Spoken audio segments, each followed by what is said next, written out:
کوئی دو رائے نہیں کہ وہ جواب دہ ہے، اس کو کل اللہ کے حضور اس کا جواب جو ہے وہ دینا پڑے گا کہ تم نے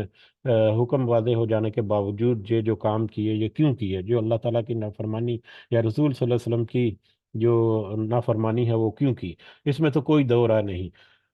تو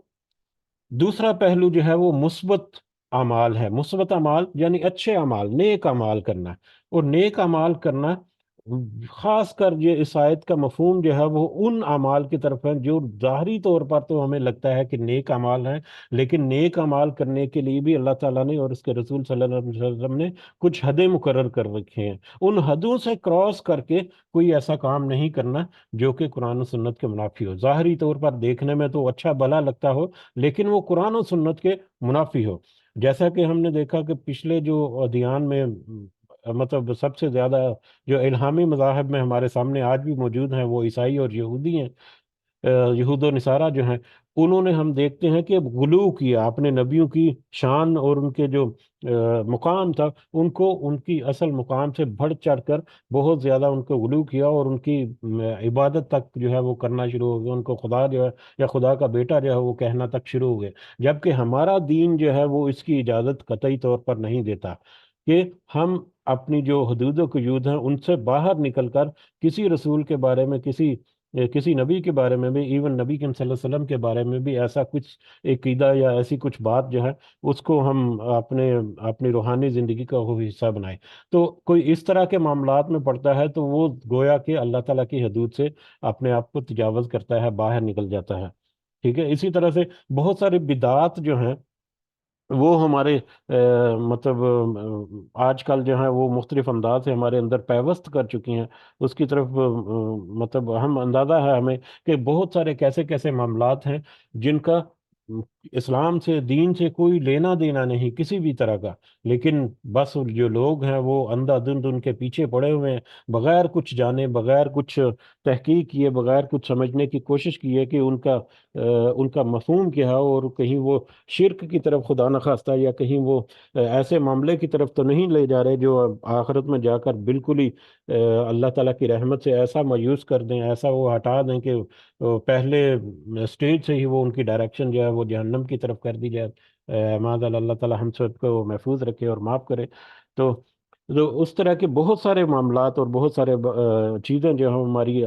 ہماری مطلب اندر موجود ہیں آج۔ اس کے علاوہ بات چیت کرنے میں بھی آپ مطلب علماء کرام جو ہیں وہ مطلب کوئی ایسے فتوے جو ہیں وہ دے دینا جو قرآن و سنت کے منافی ہیں، ظاہری طور پر تو ظاہر ہے کسی کے لیے کوئی مدد کرنی ہے، لیکن قرآن و سنت کو پسے پش ڈال کر کسی کو خوش کرنے کے لیے یا کسی کی دل آزاری نہ ہو یا کسی کی سہولت ہو جائے تو اس طرح کے فتوے لگا دینا وہ کسی بھی طور پر مناسب نہیں ہے۔ اگر وہ قرآن و سنت کی جو شرائط ہیں ان سے وہ نافی ہوتی ہیں تو کسی کو کوئی اجازت نہیں ہے کہ اللہ کی وہ قائم کردہ جو حدیں ہیں ان سے وہ بڑھ سکے، ان سے وہ آگے ہو کر مطلب کرے۔ تو اس بارے میں بہت ساری مختلف موقعوں پر ہم نے کچھ آیات یا کچھ احادیث کا بھی ہم نے سپورٹنگ دی ہوئی ہے، جیسا کہ ابھی ابھی میرے ذہن میں آیا کہ ایک حدیث میں پتہ چلتا ہے کہ ایک ایک دو دو حکمران جو ہیں، دو منصف کہہ لیں یا حکمران جو ہیں، وہ اللہ کی عدالت میں جب حاضر ہوں گے تو ایک ایک منصف سے اللہ تعالیٰ کہے گا کہ تمہیں یہ سزا، کوئی سزا ہے غالباً اس میں، کہ کہ یہ سزا جو ہے، جو اس کی سزا کا حقدار تھا کوئی مجرم، تم نے اس کو اس کی سزا سے زیادہ کیوں دیا؟ اللہ تعالیٰ نے جو مقرر کی تھی اس کی سزا، تم نے اس مقرر کردہ اللہ تعالیٰ کی سزا سے زیادہ سزا اس کو کیوں دی؟ تو وہ منصف کہے گا کہ یا اللہ، اس کا گناہ ہی اتنا بڑا تھا اور اس کی کرتوت ہی اتنی خراب تھی یا گندی تھی کہ اس کو تو یہ سزا دینی ہی چاہیے تھی۔ تو اللہ تعالیٰ کہے گا کہ کیا تم اللہ سے بھی زیادہ مطلب سخت اور شدید ہو گیا ہے، کہ اس کے اوپر اللہ تعالیٰ ناراضگی کرے گا کہ تم سزا دینے میں بھی اسی حد تک جا سکتے ہو جس حد تک اللہ تعالیٰ نے حکم دیا ہے۔ اسی طرح سے دوسرے منصف کو وہ کہے گا، اللہ تعالیٰ کہے گا کہ تم نے اس سزا میں کمی کیوں کر دی؟ تو وہ کہے گا کہ حضور یہ تو بندہ بڑا اچھا تھا، بڑا نیک تھا، یہ وہ، میں صرف اس کا مفہوم جو ہے مجھے ذہن میں جو آ رہا ہے وہ ذکر کر رہا ہوں کہ وہ اچھا تھا، نیک تھا، اس طرح کا اس کا کردار نہیں تھا، لیکن اس سے یہ غلطی ہو گئی تو اس لیے میں نے اس کو تھوڑا سا کم کیا۔ تو اللہ تعالیٰ کہے گا کہ کیا تو اللہ سے زیادہ منصف ہے، اللہ سے زیادہ رحم دل ہے، کہ اللہ نے جو سزا مقرر کی تھی تو نے اس سے کم کر دی؟ تو اللہ کے حدود و قیود جو ہیں ان کے اور اس کے رسول صلی اللہ علیہ وسلم کی جو حدود و قیود جو ہیں ان سے باہر نکل کر کسی صورت میں بھی کسی کو کچھ کسی طرح کی بھی کوئی اجازت نہیں کہ وہ کوئی کام کر سکے۔ یہ ہے اس آیت کا مفہوم کہ اللہ اور اس کے رسول صلی اللہ علیہ وسلم سے آگے مت بڑھو۔ اس میں بہت ساری احادیث اور بہت سارے ایسے جو واقعات جو ہیں ان کو کوٹ کیا جا سکتا ہے، لیکن ایک واقعہ جو ہے وہ اس کو ہم مطلب میں سمجھتا ہوں کہ اپنے اس آپ آج کی اس مجلس میں شامل کر لیں کہ جو مسند احمد میں ہے اور اس کے علاوہ ابو داؤد اور ترمذی وغیرہ میں بھی یہ صحیح روایات جو ہے صحیح سندوں کے ساتھ منقول ہوئی ہے کہ نبی کریم صلی اللہ علیہ وسلم جب معاذ بن جبل کو یمن کا حاکم عدالت یعنی یمن کا کہنے کہ چیف جسٹس جب بنا کر بھیجنے کا انہوں نے حکم دیا اور ان کو بنا کر بھیج رہے تھے، تو اس وقت آپ صلی اللہ علیہ وسلم نے ان سے پوچھا، یعنی حضرت معاذ بن جبل رضی اللہ تعالیٰ عنہ سے پوچھا نبی کریم صلی اللہ علیہ وسلم نے کہ تم کس چیز کے مطابق فیصلے کرو گے؟ تو انہوں نے کہا کہ کتاب اللہ کے مطابق یعنی قرآن کے مطابق۔ آپ صلی اللہ علیہ وسلم نے پوچھا اگر کتاب اللہ میں سے بھی حکم نہ ملے تمہیں تو کس چیز کی طرف تم رجوع کرو گے؟ تو پھر انہوں نے کہا کہ سنت رسول صلی اللہ علیہ وسلم کی طرف۔ آپ نے فرمایا اگر سنت رسول میں بھی کچھ نہ ملے صلی اللہ علیہ وسلم، تو انہوں نے عرض کیا پھر میں خود اجتہاد کروں گا، ٹھیک ہے؟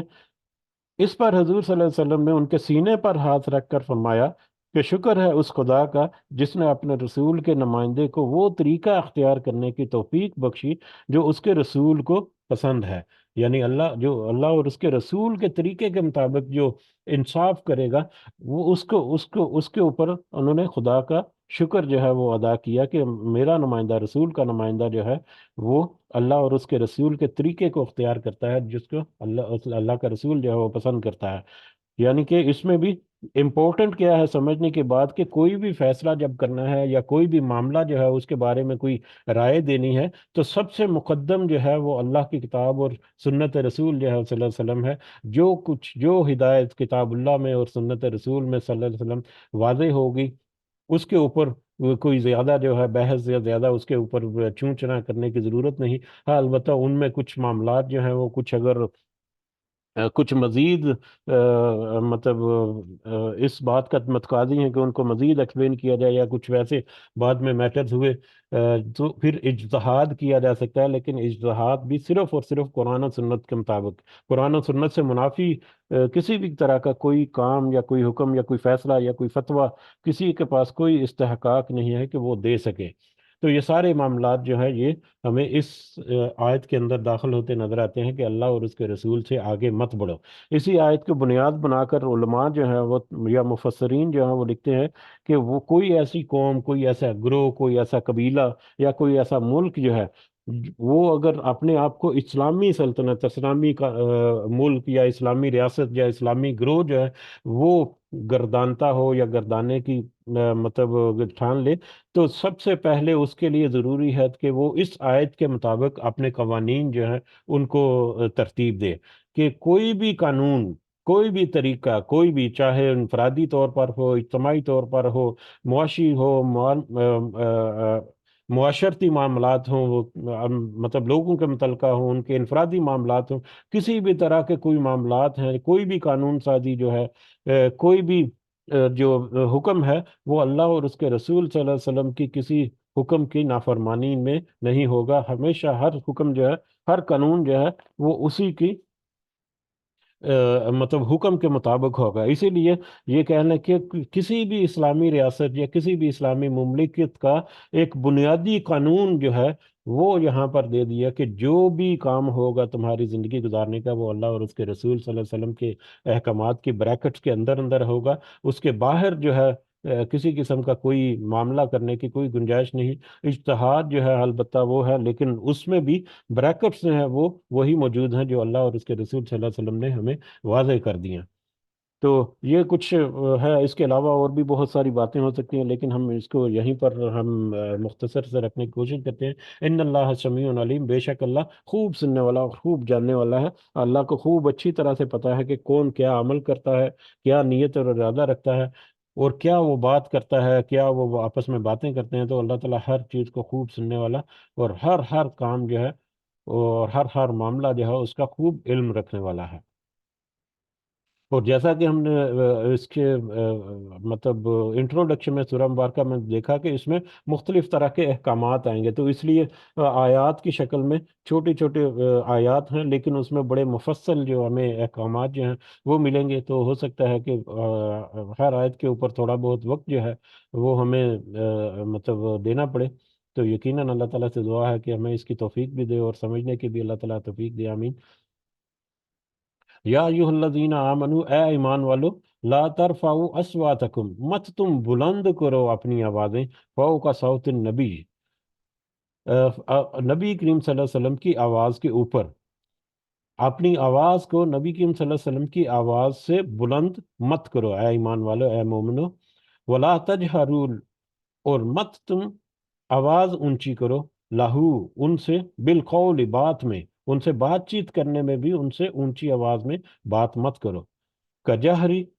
آواز اونچی کرنے کی طرح، بعضکم لبعض، جیسا کہ تم بعض کی بعض کے ساتھ، یعنی جیسا کہ تم آپس میں ایک دوسرے کے ساتھ بات کرتے ہو۔ اے ایمان والو، تم اپنی باتوں کو، اپنی بات کو نبی کریم صلی اللہ علیہ وسلم کی بات سے بلند مت کرو، آواز سے بلند نہ کرو اپنی آواز کو، کہ جس طرح سے تم آپس میں بات چیت کرتے ہوئے کرتے ہو۔ اب یہ آیت جو ہے، یہ آیت بھی اگر ہم اس کو سمجھنے کے لیے تفصیل دیکھنا شروع کرتے تو اس میں بھی ہمیں بہت لمبی اور بہت ہی مفصل مطلب باتیں جو ہمیں ملیں گی، لیکن اس میں بھی ہم اگر اختصار سے کام لیتے ہوئے چلیں تو دو موضوع یا دو ٹائم پیریڈز کو ہم ڈیوائیڈ کر لیتے ہیں اس کو سمجھنے کے لیے، کہ دو ٹائم پیریڈ جو ہیں یا دو مواقع جو ہیں، دو موقع جو ہیں مختلف وقتوں میں، ان کے تحت ہم اس کو سمجھتے ہیں۔ پہلا موقع کیا ہے کہ جب نبی کریم صلی اللہ علیہ وسلم جو ہے وہ ذاتی طور پر موجود ہیں اس امت میں، اس گروہ میں یا صحابہ کے کرام کے درمیان، نبی کریم صلی اللہ علیہ وسلم کی زندگی میں، نبی کریم صلی اللہ علیہ وسلم کی زندگی میں ان کی موجودگی میں جو وہاں پر اصحاب ہیں یا لوگ ہیں، ان کے لیے یہ واضح اور بہت واضح ہدایت ہے کہ دیکھو تم اپنی آوازوں کو نبی کریم صلی اللہ علیہ وسلم کی آواز سے بلند مت کرو، جس طرح کہ تم آپس میں ایک دوسرے کے ساتھ بات چیت کرتے ہوئے کرتے ہو۔ آپس میں ایک دوسرے کے ساتھ کوئی یاری دوستی ہے، کوئی رشتہ داری ہے، بڑی فرینکنس ہے، بڑا اس طرح سے مطلب ماحول ہے، کوئی پردہ نہیں ہے، کوئی روک ٹوک نہیں ہے، تو آپس میں مذاق بھی کر لیا، آپس میں ایک دوسرے کو مطلب کوئی القابات سے بھی مطلب نواز دیا، آپس میں بات چیت کرتے ہوئے کسی کو نرم اور گرم بات جو ہے وہ بھی کر دی، کسی سے اچھی اور مثبت بھی کر دی، کسی کے ساتھ مذاق کیا، کسی کے ساتھ ہنسی کی، کسی کے ساتھ غصہ ہوا، یہ سارا کچھ ہوتا ہے۔ لیکن یہ سارے معاملات جو ہیں نبی کریم صلی اللہ علیہ وسلم کے معاملے میں جب جاؤ گے یا ان کے ساتھ جب تمہارا انٹریکشن ہوگا تو اس میں تمہیں اپنی آوازیں جو ہیں وہ نیچی رکھنی ہیں، اس میں اپنی آواز جو ہے نبی کریم صلی اللہ علیہ وسلم کی آواز سے بلند نہیں کرنی۔ تو یہ ایک واضح طور پر ہدایت ہے، اس کے بہت سارے پہلو جو ہیں وہ ہمیں ملتے ہیں کہ جب بھی تم نبی کریم صلی اللہ علیہ وسلم کو مخاطب ہو تو ان کو یا محمد یا احمد کہہ کر نہیں پکارنا، بلکہ یا رسول اللہ کہہ کر پکارنا ہے۔ بلکہ اس کے ساتھ تو پھر ہمیں حدیث میں یہ صراحت بھی ملتی ہے کہ جیسے ہی نبی کریم صلی اللہ علیہ وسلم کا نام جو ہے یا ان کا ذکر ہو تو پھر ان کے اوپر درود بھیجنا، جیسا کہ صلی اللہ علیہ وسلم ہم کہتے ہیں، وہ بھی ضروری ہے، ایک بہت ضروری، اس کی بہت اہمیت اور افادیت بھی ہے، اور ضروری، لازم و ملزوم بھی کہہ لو کہ ہمیشہ کے بد نصیب ہے وہ شخص جس کے سامنے نبی کریم صلی اللہ علیہ وسلم کا ذکر کیا جائے کہ اور وہ ان پر درود نہ بھیجے۔ تو ان کے ساتھ جب بات کرنی ہے تو نرم انداز میں کرنی ہے، مطلب سختی کے ساتھ، غصے کے ساتھ، یا اس طرح کے معاملات جو ہیں، جیسا کہ تمہارے آپس میں کبھی کبھی معاملہ ہو جاتا ہے تو نبی کریم صلی اللہ علیہ وسلم کے ساتھ ایسا کسی بھی طرح کا کچھ بھی رویہ کر رکھنے کی کسی کو اجازت نہیں ہے۔ تو یہ تو کیونکہ اس کی کچھ وجوہات آگے آگے جائیں گے ہم تو ہمیں سمجھ بھی لگے کہ کچھ معاملات ایسے ہوتے تھے جس کی وجہ سے اللہ تعالیٰ نے یہ حکم واضح طور پر ایک ہدایت یا حکم نامہ جو ہے وہ جاری کر دیا۔ اب دوسرا موقع جو ہے وہ جو نبی کریم صلی اللہ علیہ وسلم کی غیر موجودگی، نبی کریم صلی اللہ علیہ وسلم جو ہے موجود نہیں ہے اگر، جیسا کہ مطلب اس دور میں بھی جب نبی کریم صلی اللہ علیہ وسلم جو ہے حیات تھے، لیکن ان کی مجلس سے باہر کسی دوسرے شہر میں یا کسی دوسری بستی میں جہاں پر وہ خود موجود نہیں ہے، یا نبی کریم صلی اللہ علیہ وسلم کی وفات، ان کے وصال کے بعد آج تک ہمارے لیے بھی اور قیامت تک کے لیے اسٹینڈنگ انسٹرکشن ہے کہ جب بھی تم نبی کریم صلی اللہ علیہ وسلم کے متعلقہ کوئی بات کرو، ان کا نام لو، ان کا ذکر کرو، ان کے لیے کوئی ان کے کسی حدیث کا ذکر کرو، ان کے کسی واقعے کا ذکر کرو، تو تمہارا جو رویہ ہے وہ تمہاری آواز جو ہے وہ بڑی پست ہونی چاہیے، بڑی پرسکون ہونی چاہیے، اس میں کوئی کوئی ترشی نہیں ہونی چاہیے، کوئی اس میں مطلب سختی نہیں ہونی چاہیے، نرم ہونا چاہیے، عاجزی کے ساتھ ہونے چاہیے۔ اور وہی قانون جو ہے وہ ہمارے لیے بھی لاگو ہے کہ جیسے ہی نبی کریم صلی اللہ علیہ وسلم کا ذکر ہو تو اس کے اوپر ان کو درود بھیجنا جو ہے وہ بھی لازم و ملزوم سمجھا جانا چاہیے۔ اور جیسا کہ روزہ رسول صلی اللہ علیہ وسلم کی زیارت کے لیے جائیں تو وہاں پر اونچی آواز کرنا اور شور شرابہ اور گل کر پاڑی کرنا، اس کی کسی قسم کی کوئی قطعاً اجازت نہیں ہے۔ اس کے علاوہ بھی جہاں پر بھی ہیں تو نبی کریم صلی اللہ علیہ وسلم کا نام جب لینا ہے عقیدت اور احترام کے ساتھ اور بڑے اہتمام کے ساتھ لینا ہے، کہ کوئی اس میں کہیں بدتمیزی والا کوئی ایسا عنصر نہ ہو، کوئی سختی والا، کوئی ناچاکی والا یا اس طرح کے کوئی میٹرز جو ہے وہ نہ ہوں۔ تو اور اس کے علاوہ پھر جو نبی کریم صلی اللہ علیہ وسلم کی اس میں یہ بھی آ جاتا ہے کہ ان کی کوئی حدیث کوئی ذکر کرے آپ کے کوئی معاملے کی اصلاح کرنے کے میٹر میں، یا کوئی کوئی بات جو ہے اس کو واضح کرنے کے میٹر میں، تو اس کو بھی ایک فوقیت دینے چاہیے، بھلے اس میں اختلاف آپ کا ہوتا ہو، لیکن کوئی حدیث کی جب کوئی بات کرے، نبی کریم صلی اللہ علیہ وسلم کی سنت کی بات کرے، تو اس کو کم از کم اہتمام کے ساتھ، تسلی کے ساتھ سننا ہے، نرم دلی کے ساتھ سننا ہے، اور اس کو کوشش کرنی ہے کہ اس میں کیا ہمیں نصیحت ملتی ہے، کیا پیغام ہے نبی کریم صلی اللہ علیہ وسلم کا۔ بعد میں اس میں تحقیق کریں، جستجو کریں، آپ کو وہ مطلب آپ کے دل میں بیٹھتی ہے بات، یا باقی دیگر علماء یا دیگر جو احادیث ہیں ان کے مطابق وہ کیا نتیجہ نکلتا ہے، وہ تو ایک الگ بات ہے۔ لیکن کوئی آپ کے مسلک یا آپ کے کسی معاملے یا آپ کی کسی سوچ کے برخلاف کوئی حدیث اگر تم آپ سے ذکر کرے کہ نبی کریم صلی اللہ علیہ وسلم نے ایسے فرمایا، تو اس کو ایسے ریجیکٹ کر دینا کہ نہیں جاؤ، میں نہیں اس حدیث کو مانتا، میں تو یہ مانتا ہوں، ایسا رویہ رکھنا جو ہے وہ بھی اسی طرح کی کیٹیگری میں آ جائے گا۔ تو لہذا جب بھی نبی کریم صلی اللہ علیہ وسلم کا براہ راست یا بالواسطہ تذکرہ ہو، ان کا معاملہ ہو، تو اپنی آوازوں کو، اپنے رویے کو بڑا پست رکھنا ہے، بڑا نرم رکھنا ہے، اور بڑا پرسکون رکھ کے ان کے بارے میں ساری جو معاملات جو ہیں وہ چلنے ہیں۔ تو یہ آیت جو ہے یہ بھی بہت اہم ہے،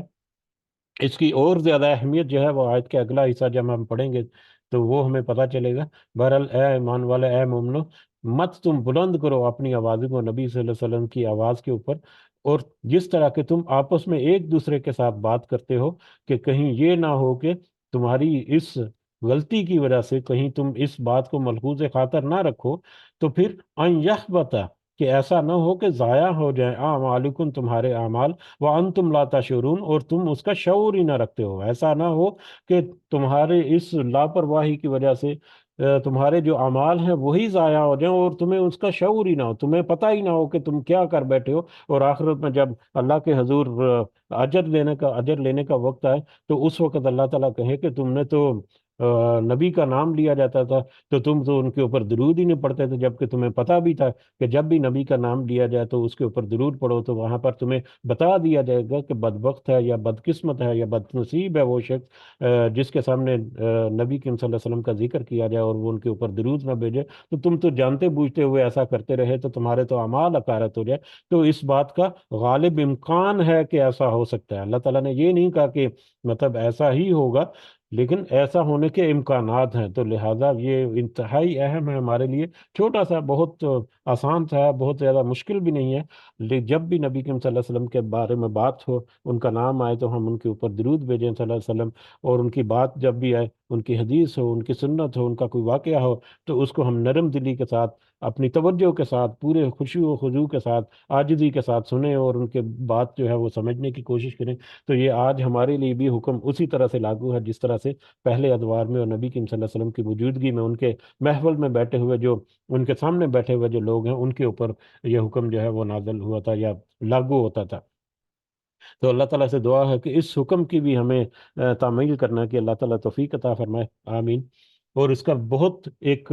کریٹیکل جو پہلو جو ہے وہ جیسا کہ ہم نے ذکر کر دیا کہ کہیں ایسا نہ ہو کہ تمہارے اس رویے کی وجہ سے تمہارے عمل جو ہے وہ ضائع ہو جائیں، اور تم اس کا شعور ہی نہ رکھتے ہو، تمہیں اس بات کا اندازہ ہی نہ ہو۔ ظاہری طور پر تو نماز بھی پڑھ رہے ہیں اور باقی اچھے بھی کام کر رہے ہیں، لیکن اس میٹر میں کوئی ایسا معاملہ ہو جائے خدا نہ خواستہ کہ سارے عمل ہی اکارت ہو جائیں۔ ان ان الذین یغضون اصواتہم، بے شک وہ لوگ جو پست رکھتے ہیں اپنی آوازوں کو، اب یہ صحابہ کرام جو ہے رضوان اللہ اجمعین ان کے بارے میں ہے، اور اس کے علاوہ باقی جو ہیں جو لوگ جو اس کے اوپر کاربند رہتے ہیں، یہی جو اللہ تعالیٰ کی ہدایت نصیحت جو حکم ہے پچھلی آیت میں آوازوں کو نبی کریم صلی اللہ علیہ وسلم کی آواز سے پست رکھنے کا، اس کے بارے میں کہ وہ لوگ کیسے ہیں یا ان کا کیا ہے، کہ ان الذین یغضون اصواتہم، کہ بے شک وہ لوگ جو پست رکھتے ہیں اپنی آواز کو، عند رسول اللہ اللہ کے رسول کے پاس یا اللہ کی رسول کی آواز سے پست رکھتے ہیں، نیچی رکھتے ہیں، دھیمی رکھتے ہیں، اولئک الذین امتحن اللہ قلوبہم، یہ وہ لوگ ہیں جنہیں آزمایا اللہ نے ان کے دلوں کو للتقوی، تقوی کے لیے، یہ وہ لوگ ہیں جن کو اس طریقے سے آزما کر ان کے تقوی کا امتحان لیا اللہ تعالیٰ نے، ان کے دلوں میں کت قدر تقوی ہے اس کا امتحان لیے، یعنی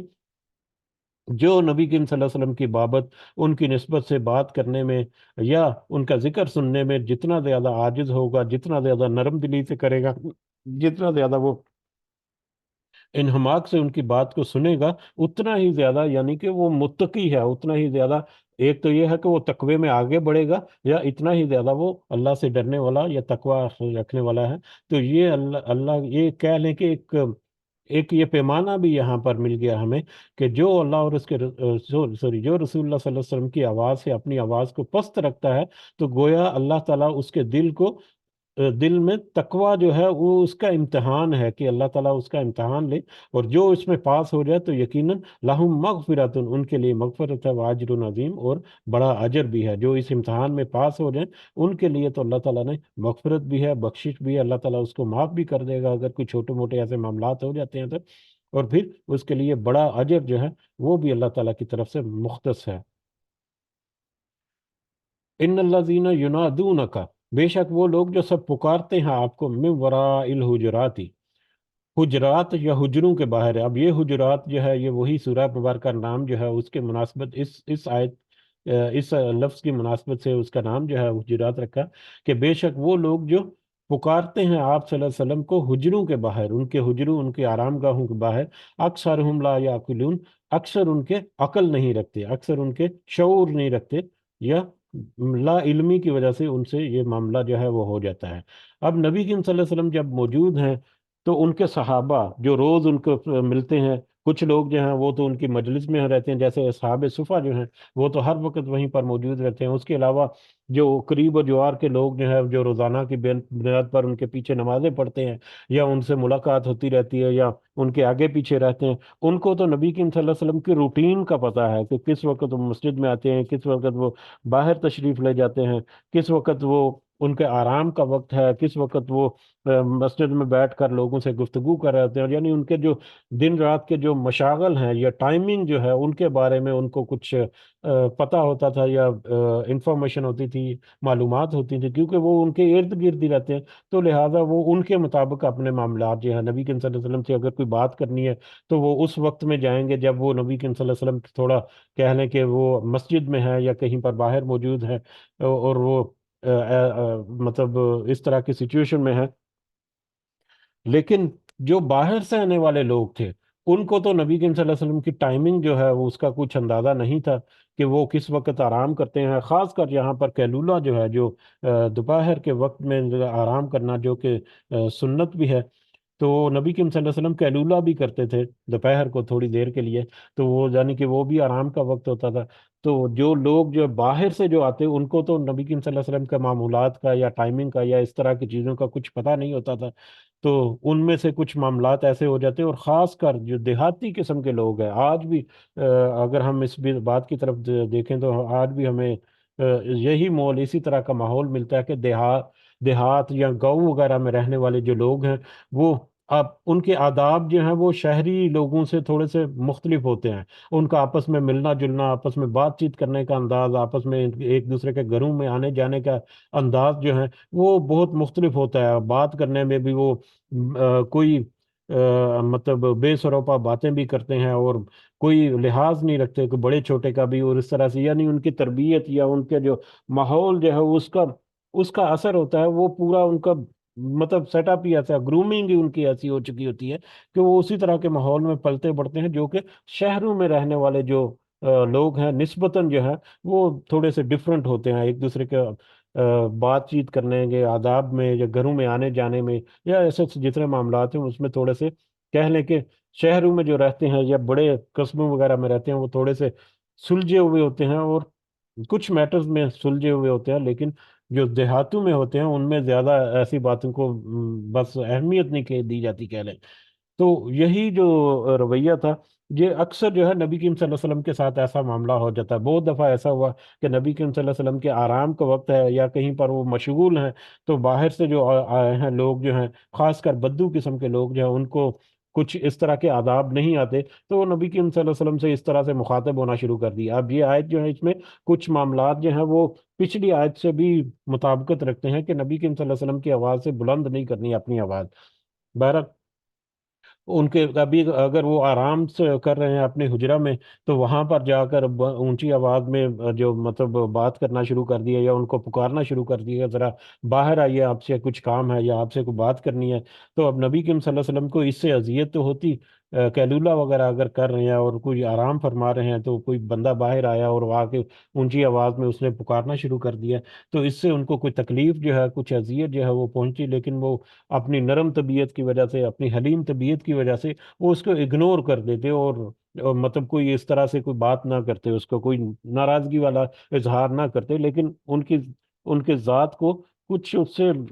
مطلب کہہ لے کہ کچھ اذیت جو ہے وہ ضرور پہنچتی۔ تو یہ معاملات اسی طرح سے چلتے رہے، حتیٰ کہ ایک دفعہ ایسا ہوا کہ بنو تمیم قبیلے کے کچھ لوگ جو ہیں وہ آئے نبی کریم صلی اللہ علیہ وسلم کی خدمت میں حاضر ہونے کے لیے، اور نبی کریم صلی اللہ علیہ وسلم اس وقت دوپہر کو آرام کر رہے تھے، تو وہ باہر کھڑے ہو کر انہوں نے اونچی اونچی آواز میں یا محمد جو ہے اس طرح سے ان کو پکارنا شروع کر دیا۔ تو اس پر اللہ تعالیٰ نے یہ آیات جو ہے وہ نازل کر کے یہ سارا معاملہ جو ہے اس کے اوپر احکامات جو ہے وہ اللہ تعالیٰ کے آگے کہ دیکھو تم جب نبی کریم صلی اللہ علیہ وسلم حجروں میں آرام فرما رہے ہو، تو تمہارے لیے یہ قطعی طور پر تمہیں اجازت نہیں ہے، جو تمہارے لیے مناسب نہیں ہے کہ تم ان کے حجروں کے باہر کھڑے ہو کر ان کو اس طرح سے پکارو کہ جس کے ان کو تکلیف یا اذیت ہو یا جس سے ان کے آرام میں خلل پڑتا ہو۔ تو یہ جو ہے، یہ آیت جو ہے پرٹیکولرلی اس کنٹیکس میں ہے جو اس وقت کے معاملات جو ہے وہ چلتے آ رہے تھے۔ تو آج بھی اگر ہم دیکھیں تو وہی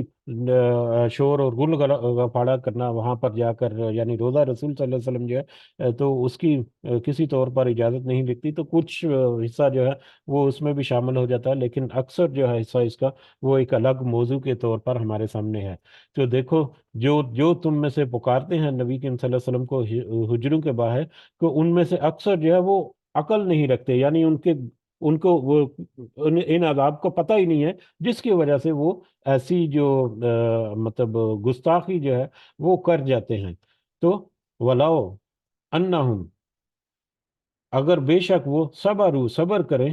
صبر کرتے حتیٰ تخرج الیہم، یہاں تک کہ آپ صلی اللہ علیہ وسلم خود نکل کر ان کی طرف آ جاتے ہیں، یعنی ان کو تو یہ چاہیے تھا یا یہ بہتر ہوتا کہ اگر وہ صبر کر لیتے، اگر وہ اطمینان سے بیٹھ جاتے مسجد میں جا کر یا قریب میں جا کر بیٹھ جاتے اور انتظار کرتے یہاں تک کہ نبی کریم صلی اللہ علیہ وسلم جو ہے وہ خود اپنے حجرے سے باہر نکل آتے، لکان خیر لہم، تو یہ بہتر ہوتا، یقیناً بہتر ہوتا ان کے لیے۔ تو ان کو چاہیے تھا کہ وہ انتظار کرتے۔ یہ ایک واقعہ کو کوٹ کر کے بھی ہے، اور ایک سٹینڈنگ انسٹرکشن بھی اللہ تعالیٰ نے دے دی کہ جب آپ صلی اللہ علیہ وسلم جو ہے حجروں میں مطلب آرام فرما رہے ہوں، تو ان کو پیچھے سے جا کر پکارنا یا اس طرح کے القابات جو ہے وہ مناسب نہیں ہے۔ انتظار کرو یہاں تک کہ نبی کریم صلی اللہ علیہ وسلم جو ہے وہ خود آ جائیں، اور وہ یقیناً تمہاری باتوں کو بڑی تسلی کے ساتھ سنیں گے، تمہارے کسی معاملے میں تمہیں مایوس نہیں کریں گے، لہذا تمہیں بھی کچھ صبر سے کام لینا جو ہے اس کا حکم دیا جاتا ہے اللہ تعالیٰ کی طرف سے۔ واللہ غفور الرحیم، اور اللہ تعالیٰ بخشنے والا اور رحم کرنے والا ہے۔ اب اس سے پہلے بے عقلی میں، لا شعوری میں، لا علمی میں اگر کچھ تمہارے سے معاملے ہو گئے تو اللہ تعالیٰ اس کو معاف کرتا ہے۔ اللہ تعالیٰ تو غفور الرحیم ہے، بخشنے والا بھی ہے، رحم کرنے والے ہیں۔ ہاں لیکن اب کے بعد تمہیں اس بات کی اجازت نہیں ہے، اب کے بعد اگر تم ایسا جان بوجھ کر کرو گے تو تمہاری پکڑ جو ہے وہ ہوگی۔ ہاں پچھلے معاملات کے معاملے میں اللہ تعالیٰ نے کہا کہ وہ اللہ تعالیٰ بہت بخشنے والا اور رحم کرنے والا ہے۔ یا ایھا الذین آمنو، اے لوگو جو ایمان لائے ہو، ان جاءکم، ایک بہت ہی اہم موضوع جو ہے وہ اب اگلی آیت میں آ رہا ہے، بہت ہی اہم۔ یا ایھا الذین آمنو، اے ایمان والو، ان جاءکم، اگر آئے تمہارے پاس، فاسقن، کوئی فاسق، فاسق جو ہے وہ ایسا شخص جس کا کردار اور اس کا عمل جو ہے اس سے اس کا جھوٹ یا اس کی منافقت یا اس کی نفرت جو ہے یا اس کے مطلب کچھ منفی پہلو جو ہیں وہ ہمیں پتہ چلتے ہوں، خاص کر جھوٹ کے معاملے میں وہ جھوٹ بولتا ہو اور وعدہ خلافی کرتا ہو یا اس طرح کے معاملات، اس کو فاسق کہتے ہیں۔ ٹھیک ہے، اس کے کردار اور اس کے عمل اور اس کے رویے یا ان کی باتوں سے بھی ایسی چیزیں جو ہیں وہ جھلکتی ہوں، یہ خاص کر اس شخص کو ٹارگٹ کیا جا رہا ہے کہ اے ایمان والو، جو ایمان لائے ہو، اگر تمہارے پاس کوئی آئے کوئی فاسق بنابا ان کسی خبر کے ساتھ، یعنی کوئی فاسق اگر تمہارے پاس کوئی خبر لے کر آئے، فتبینوا، تو تم تب تحقیق کر لیا کرو اچھی طرح سے، ان تصیبو، اس سے پہلے کہ ایسا نہ ہو کہ تم تکلیف پہنچاؤ قومن، کسی قوم کو یا کسی گروہ کو، بجہالتن، نادانی میں، ناسمجھی میں، لیک آف انفارمیشن کی وجہ سے، فتصبحوا، پھر تم ہو جاؤ اور اس نادانی میں پہنچائی گئی تکلیف کے بعد یا اس کے نتیجے میں، فتصبحوا، تم ہو جاؤ، علی ما فعلتم نادمین، اس کام پر جو تم نے کر بیٹھے یا وہ تکلیف جو تم نے ان کو پہنچاتی تھی، نادمین، نادم یا پشیمان۔ اے ایمان والو، جب کوئی فاسق تمہارے پاس کوئی خبر لے کر آئے تو اس خبر کی پوری تحقیق کر لیا کرو، ایسا نہ ہو کہ تم نادانی میں، ناسمجھی میں کسی گروہ کو، کسی قوم کو، کسی قبیلے کو یا کسی فرد کو کوئی تکلیف پہنچا بیٹھو اور تمہارا اس کو یہ تکلیف پہنچانا بعد میں تمہارے لیے ندامت اور شرمندگی کا باعث ہو۔ اب یہ آیت جو ہے یہ بھی موضوع کے اعتبار سے اگر دیکھا جائے تو بہت بہت بہت بہت وسیع ہے، اور بہت وسیع یعنی کہ موضوع جو ہے وہ بالکل چھوٹا سا ہے، لیکن اس کی حکمت جو ہے وہ بہت وسیع اور بہت بڑی ہے اور بہت کھلی ہے، اور اس کا ہمیں بہت سارے مختلف انداز سے اس کا ہمیں اندازہ بھی ہے۔ اس آیت کے حوالے سے ایک واقعہ جو ہے وہ کوٹ کیا جاتا ہے۔ واقعہ جو ہے وہ یہ ہے کہ حضرت ولید بن عقبہ کو نبی کریم صلی اللہ علیہ وسلم نے بنی مستلق کی طرف، ایک قبیلہ تھا بنی مستلق، تو اس کی طرف حضرت ولید بن عقبہ رضی اللہ تعالیٰ عنہ کو بھیجا صدقات یا زکوٰۃ اکٹھی کرنے کے لیے کہ جا کے ان سے زکوٰۃ جو ہے وہ لے کر آؤ۔ تو وہ حضرت ولید بن عقبہ جو ہیں وہ گئے اس بستی میں یا اس قبیلے میں، تو وہاں پر جا کر وہ کسی وجہ سے ڈر گئے یا کسی بات پر وہ خوف زدہ ہو گئے، اور وہاں پر جو اہل قبیلہ جو تھے یا لوگ تھے ان سے ملے بغیر ہی وہ واپس آ گئے، اور آ کر نبی کریم صلی اللہ علیہ وسلم کو انہوں نے رپورٹ دی کہ مجھے تو وہاں پر اپنے قتل ہونے کا خوف تھا، تو میں تو وہاں سے آ گیا ہوں، اور انہوں نے اس طرح سے وہ زکوٰۃ جو ہے وہ بھی دینے سے انکار کر دیا ہے۔ تو جس پر نبی کریم صلی اللہ علیہ وسلم جو ہے انہوں نے بڑی پریشانی کا اظہار کیا کہ یہ کیسے ہو سکتا ہے۔ تو اس پر جو صحاب تھے، جو لوگ تھے وہاں پر، انہوں نے نبی کریم صلی اللہ علیہ وسلم کو کہنے کہ وہ تھوڑا سا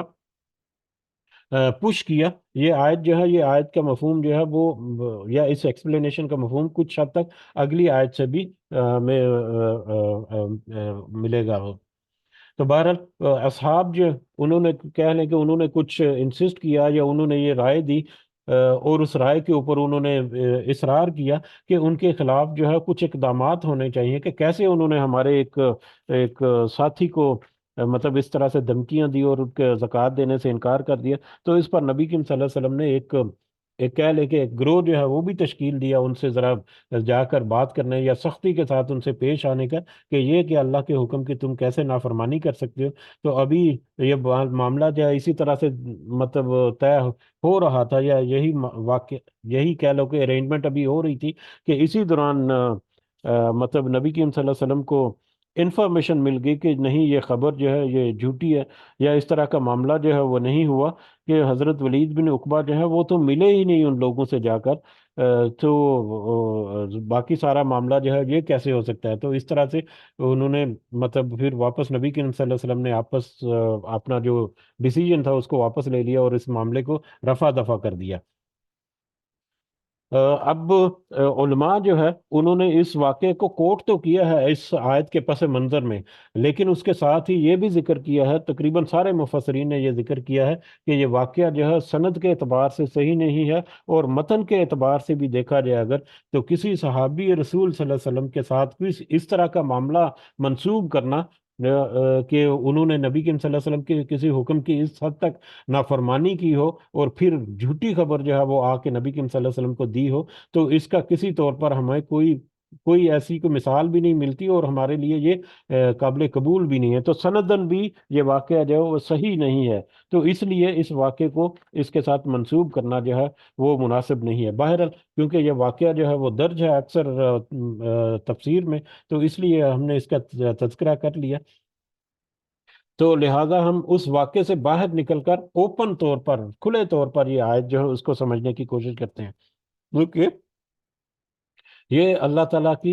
ایک سٹینڈنگ انسٹرکشن ہے نبی کریم صلی اللہ علیہ وسلم کے لیے اور ان کے فالوورز کے لیے، یعنی سارے مومن اور مومنات، یہاں سارے مومنین کے لیے، کہ جب بھی تمہارے پاس کوئی فاسق، فاسق جو ہے وہ ان بریکٹس آتا ہے، لیکن فاسق سے آزاد ہو کر بھی کوئی رسپانسبلٹی جو ہے وہ ہماری بنتی ہے اس کی، کہ جب بھی تمہارے پاس کوئی ایسا شخص کوئی خبر لے کر آئے تو تمہیں چاہیے کہ اس کے اوپر کوئی عمل درآمد کرنے سے پہلے وہ پوری اچھی طرح سے تحقیق کر لیا کرو، چھان بین کر لیا کرو، کہیں ایسا نہ ہو کہ کہیں لا علمی کی وجہ سے تم کوئی ایسے اقدامات کر بیٹھو جس کی وجہ سے تم کسی قوم کا ناحق نقصان پہنچا بیٹھو، جس کے اوپر تمہیں پشیمانی اور شرمندگی بھی اٹھانا پڑا۔ ہمیں تاریخ بتاتی ہے کہ بہت سارے ایسے واقعات جو ہیں، تاریخ کیا، تاریخ نہیں، ہمارا حال بھی یہ بتاتا ہے، اور ہمارا مستقبل تو اس طرف بہت کھلے طور پر ہمیں اشارے دے رہا ہے کہ یہ معاملہ جو ہے وہ کس قدر کریٹیکل ہے اور کس قدر سینسیٹیو ہے اور کس قدر امپورٹنٹ ہے کہ ہم اس حکم کو دلی طور پر قبول کریں اور اس کے مطابق اپنی اصلاح کریں، کہ جو بھی خبر ہمارے تک پہنچی ہے اس کے اوپر کوئی کوئی اس کا جو فائنل اوپینین ہے ڈیولپ کرنے کے لیے، یا اس کے اوپر ریئیکشن دینے سے پہلے ہم اس کے اوپر تھوڑا سا سور بچار ضرور کریں۔ آج کل کے معاملات میں اگر ہم دیکھیں تو فیک نیوز جس طرح سے کی جاتی ہے، پروپاگنڈا جس طرح سے کیا جاتا ہے، اور اس کے نتیجے میں بہت بڑے بڑے واقعات، انفرادی چھوٹے لیول پہ بھی اور بڑے ریاستی لیول پر بھی بہت سارے معاملات جو ہیں وہ ہوتے ہیں، مس انفارمیشن کی وجہ سے، ڈس انفارمیشن کی وجہ سے، غلط بیانی کی وجہ سے، پروپیگنڈے کی وجہ سے، بہت سارے ایسے معاملات جو ہیں وہ ہوتے ہیں۔ بہت ساری تاریخ، ہسٹری میں بہت سارے ایسے معاملات جو ہیں وہ ہمیں مل جائیں گے اگر ہم ہسٹری کو گنگالنا چاہیں۔ مطلب عراق کے اوپر امریکہ نے اور پوری نیٹو فوجیں جو ہیں ان میں مسلمان جو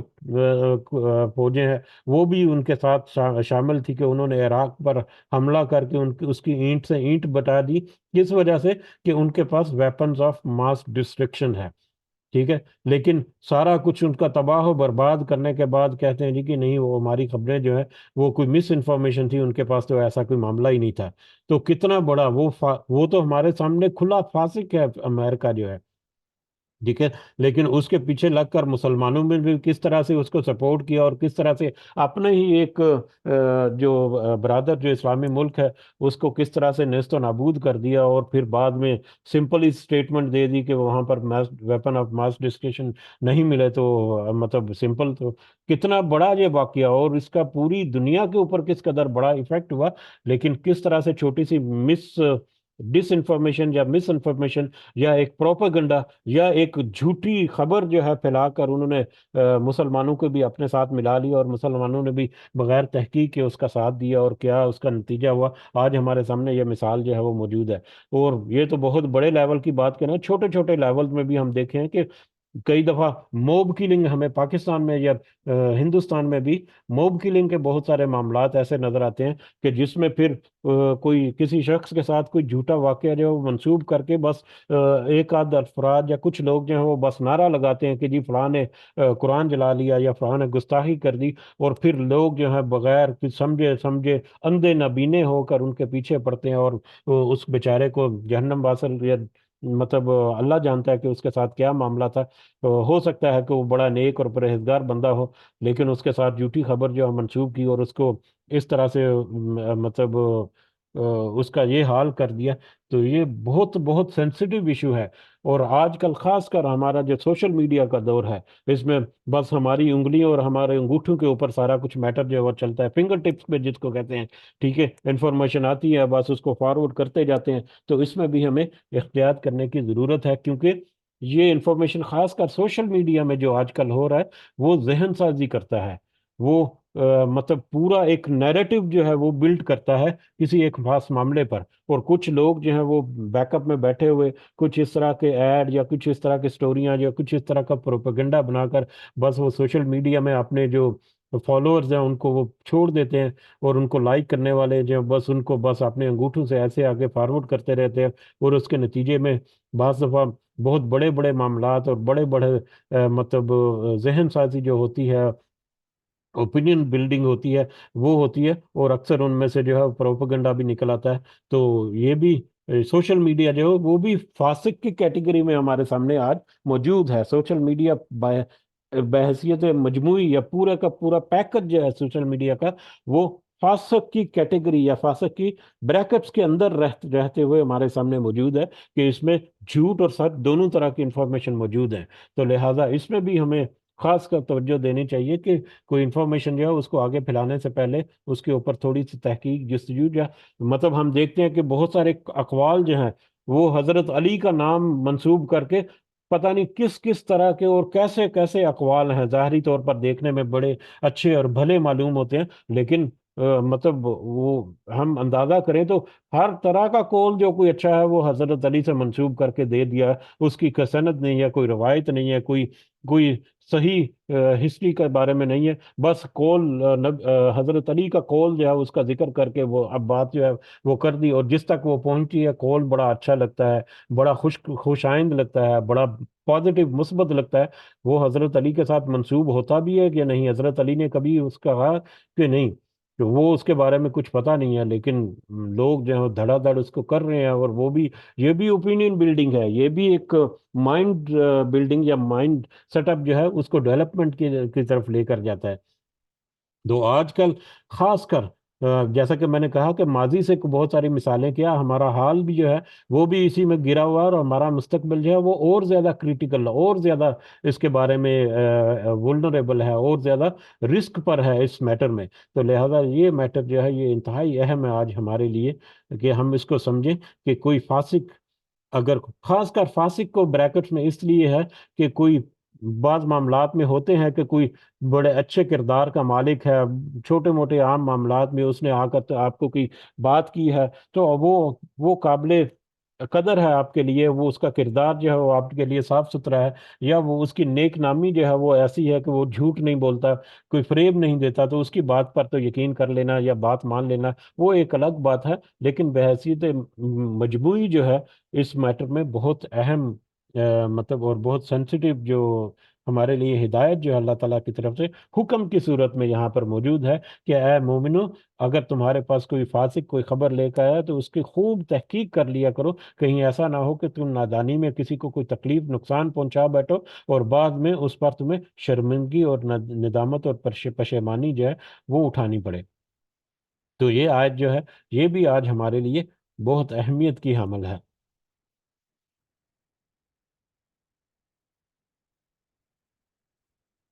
ٹھیک ہے، میرا خیال ہے یہیں پر رکتے ہیں، کیونکہ جیسا کہ ذکر ہے کہ ہم ہر آیت جو ہے وہ تھوڑی تھوڑی سی ایکسپلینیشن جو مانگتی ہے، تو ہو سکتا ہے کہ کاؤنٹنگ کے اعتبار سے آیات جو ہیں وہ تھوڑی سی کم ہو، لیکن ہم کوشش کریں کہ اس کی لوجک جو ہے وہ سمجھنے کی کوشش کریں۔ اللہ تعالیٰ سے دعا ہے کہ اس میں ہمارے جو ہمیں احکامات ملے ہیں ان میں بہت ساری باتیں جو ہمارے سمجھ کر ہمیں اصلاح کرنے کی ضرورت ہے، اللہ تعالیٰ ہمیں اصلاح کرنے کی اپنی توفیق عطا فرمائے، آمین یا رب العالمین، وما علینا الا البلاغ المبین۔ جی اگر کچھ اضافہ آپ کرنا چاہیں تو آپ کر سکتے ہیں، جزاکم اللہ خیرا کثیرا۔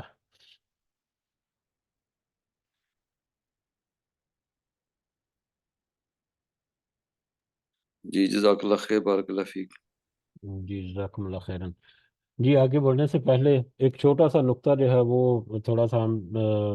کرنا چاہوں گا، یا ایک میسج جو ہے وہ کہہ لیں، کہ اب جیسا کہ آج ذکر ہوا کہ آج سے یا اس سورہ مبارکہ سے جو سلسلہ صورتوں کا شروع ہو رہا ہے، وہ مطلب کہہ لیں کہ آیات کے اعتبار سے مختصر، لیکن موضوعات کے اعتبار سے اور ان کی گہرائی کی اعتبار سے جو ہے وہ بہت ہی توجہ طلب اور بہت ہی اہم اور بہت ہی مفصل ہیں۔ تو لہٰذا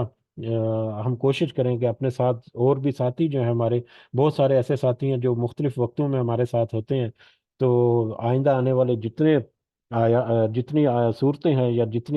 جتنا بھی آئندہ اب تک مکمل قرآن کے مکمل ہونے تک ہے، وہ ہمارے لیے مختلف انداز سے بہت اہم ہوگا سمجھنا۔ تو اس کے لیے میں بھی کوشش کروں گا کہ جہاں تک ممکن ہو میں مطلب اچھی اس کی تیاری کر سکوں، لیکن میرے پاس بھی تھوڑا سا ایک ٹائم لمٹ جو ہے وہ بڑی بریکٹ کے اندر اندر ہوتی ہے۔ تو میرے لیے بھی دعا کریں کہ اللہ تعالیٰ مجھے توفیق دے کہ میں اس کوشش میں مطلب استقامت مجھے نصیب ہو انشاءاللہ۔ اور آپ سے بھی گزارش ہے کہ ایک تو باقاعدگی سے، اور دوسرا کچھ لوگ جو کچھ افراد جو ہمارے جاننے والے ہیں، جو ہمارے ساتھ مختلف وقتوں میں رہے ہیں، وہ واپس اس میں شامل کریں، یا اور بھی کچھ ہمارے ساتھی جو ہیں وہ اس میں شامل ہوں، تو وہ اس مجلس کی رونق جو ہے وہ برقرار رہے گی بلکہ بڑھے گی۔ اور اس کے ساتھ ساتھ جو ہم باتیں کریں گے اس کے اوپر اپنا کوئی اوپینین، کوئی رائے جو ہے وہ بھی اگر آپ کے ساتھ ساتھ شامل ہوتی رہے تو اس میں ہمیں اور زیادہ افادیت جو ہے وہ نظر آئے گی۔ تو اللہ تعالیٰ سے دعا ہے کہ ہماری اس کوشش میں ہماری خاص مدد کرے، ہمیں استقامت نصیب فرمائے، اور ہمیں اس منزل پر چلتے ہوئے دنیا کے ساتھ ساتھ اللہ تعالیٰ ہمیں آخرت کمانے کی بھی توفیق عطا فرمائے، آمین یا رب العالمین۔ ہمارے والدین کے ساتھ اللہ تعالیٰ خاص رحمت والا معاملہ رکھے، جو اس دنیا میں حیات ہیں انہیں صحت سے بھرپور زندگی عطا فرمائے، اور جس دنیا سے گزر گئے ہمارے والدین بھی اور جتنے دوسرے مومن اور مومنات ہیں، اللہ تعالیٰ سب کو اپنے خاص فضل و کرم سے جنت الفردوس میں اعلیٰ مقام عطا فرمائے۔ ہمارے دنیاوی معاملات میں جو ہماری مسائل ہیں، مشکلات ہیں، ان کو اللہ تعالیٰ آسان کرے ہمارے لیے، اور ہمارے دنیا کی نعمتیں اور رزق جو اللہ تعالیٰ نے ہمیں عطا کی، انہی سے ہمیں آخرت کمانے کی بھی توفیق عطا فرمائے۔ ہمارے اولاد کے معاملات میں اللہ تعالیٰ ہماری خاص رہنمائی اور مدد کرے، ہمیں اپنے والدین کے لیے صدقہ جاریہ بنائے، اور ہمیں یہ بھی توفیق دے کہ ہم اپنے اولاد کی گرومنگ اس طرح سے کر سکیں کہ وہ بھی ہمارے لیے صدقہ جاریہ بنائے۔ رب ارحمہما کما ربیانی صغیرا، رب ارحمہما کما ربیانی صغیرا، رب ارحمہما کما ربیانی صغیرا، ربنا آتنا في الدنيا حسنة وفي الآخرة حسنة وقنا عذاب النار، ربنا ظلمنا أنفسنا وإن لم تغفر لنا وترحمنا لنكونن من الخاسرين، ربنا تقبل منا إنك أنت السميع العليم وتب علينا إنك أنت التواب الرحيم، سبحان ربك رب العزة عما يصفون وسلام على المرسلين والحمد لله رب العالمين، سبحانك اللهم وبحمدك أشهد أن لا إله إلا أنت أستغفرك وأتوب إليك، جزاكم الله خيرا كثيرا، السلام علیکم ورحمۃ اللہ وبرکاتہ۔